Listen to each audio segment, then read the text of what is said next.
Hi guys, এটা আমার খাওয়ার টেবিল। তবে এই টেবিলে বসে আমি ভাত খাই না। এটা হচ্ছে ওষুধ খাওয়ার টেবিল। টেবিলটি স্পন্সর করেছিল শ্যামলী দি।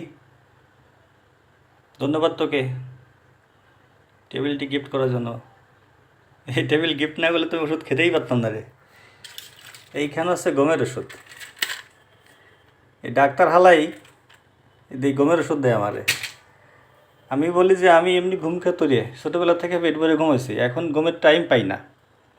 তারপর ওই ওষুধ দেবে। খাইছি একটা কালকে রাত্রি 10টা 11টার দিকে, 12টার দিকে সরি। আজকে সারাদিন ঘুমাইছি। এখন বাজে প্রায় 8টা। এক বালতি কাপড় সাপড় কাচতে হবে, রান্না করতে হবে। গাইজ, আমার এই ওষুধ খাওয়ার টেবিলটি কেমন হলো? আরও আছে নাকি? অভাব নাই।